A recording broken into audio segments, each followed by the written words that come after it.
Reporter breaking. Brewery വിവാദത്തിൽ excise മന്ത്രിയുമായുള്ള deal ആരോപണങ്ങൾ തള്ളി ഒയാസിസ്. MP രാജേഷിനെ കണ്ടത് കഴിഞ്ഞ വർഷമാണെന്നാണ് കമ്പനിയുടെ വിശദീകരണം. മദ്യനയത്തിൽ മാറ്റം വന്നതിന് ശേഷമാണ് ഡിസ്റ്റിലറിക്ക് അപേക്ഷിച്ചത്.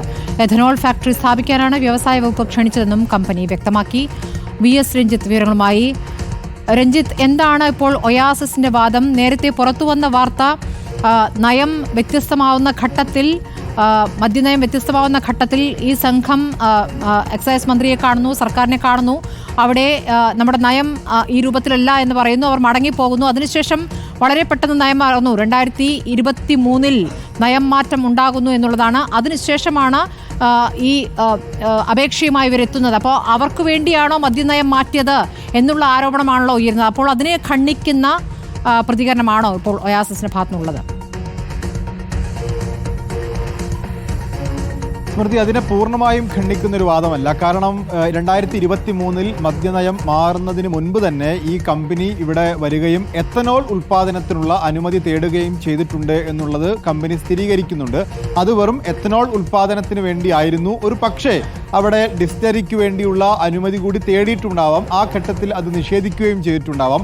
ഏതായാലും കമ്പനിയുടെ വിശദീകരണം എന്ന് പറയുന്നത് 2022 കേരളത്തിലേക്ക് ഈ കമ്പനി എത്തുന്നത് എലപ്പുള്ളിയിൽ എത്തനോൾ ഉൽപ്പാദനത്തിനുള്ള ഒരു ഫാക്ടറി തുടങ്ങുന്നതിന് സ്ഥലം ഏറ്റെടുത്തുകൊണ്ടാണ്.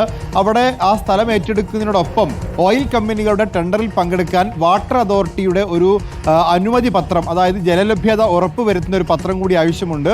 അതിന് വാട്ടർ അതോറിറ്റിക്ക് അപേക്ഷ കൊടുക്കുന്നു. ഈ അപേക്ഷ കൊടുക്കുന്നതിന് മുൻപ് വ്യവസായ സെക്രട്ടറിയുമായി ഒരു കൂടിക്കാഴ്ച 2022 നടത്തുന്നുണ്ട്.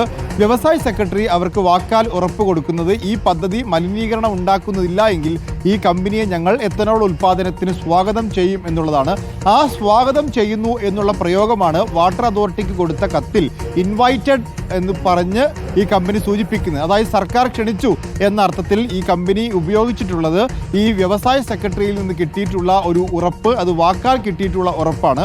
എന്നാൽ ഡിസ്റ്റിലറിക്ക് വേണ്ടി അപേക്ഷ കൊടുക്കുന്നത് 2023 ശേഷമാണ്. അതായത് മദ്യനയത്തിൽ മാറ്റം വരുത്തിയ ശേഷമാണ് ഡിസ്റ്റിലറിക്കുള്ള അപേക്ഷ കൊടുക്കുന്നത്. 2024 മന്ത്രിയുമായി കൂടിക്കാഴ്ച നടത്തുന്നത്. അതിൽ ഏറ്റവും പ്രധാനപ്പെട്ട ഒരു കാര്യം, മന്ത്രിയെ 2024 മുൻപ് കണ്ടിട്ടില്ല എന്നുള്ളതാണ്. മന്ത്രിയെ കണ്ടിട്ടില്ല എങ്കിൽ, മന്ത്രിയുമായിട്ടോ മന്ത്രിതലത്തിൽ ഒരു ചർച്ച നടത്തിയിട്ടില്ല എങ്കിൽ ഈ ഒയാസിസ് കമ്പനിക്ക് വേണ്ടി മദ്യനയം മാറ്റി എന്ന് പറയാൻ സാധിക്കില്ല എന്നുള്ളതാണ്. ഇനി 2024 മുമ്പ് മന്ത്രിയുമായി എന്തെങ്കിലും കൂടിക്കാഴ്ച നടത്തിയതിൻ്റെ തെളിവുകളാണ് പ്രതിപക്ഷം പുറത്തുവിടേണ്ടത്. പക്ഷേ ഒരു കാര്യം ഉറപ്പാണ്, 2023 മദ്യനയം മാറ്റുന്നതിന് മുൻപ് തന്നെ 2022 ഈ കമ്പനി വ്യവസായ വകുപ്പുമായിട്ടുമൊക്കെ സംസാരിച്ചിട്ടുണ്ട്. എത്തനോൾ പ്രൊഡക്ഷനുമായി ബന്ധപ്പെട്ട കാര്യങ്ങൾ സംസാരിച്ചിട്ടുണ്ട്. ആ കൂട്ടത്തിൽ ഒരുപക്ഷെ ഈ എത്തനോൾ ഉൽപ്പാദനത്തിൻ്റെ കൂടെ ഡിസ്റ്റിലറി കൂടി ഉൽപ്പാദിപ്പിക്കാനുള്ള സാധ്യത സർക്കാരിനെ ഈ കമ്പനി അറിയിച്ചിട്ടുണ്ടാവാം.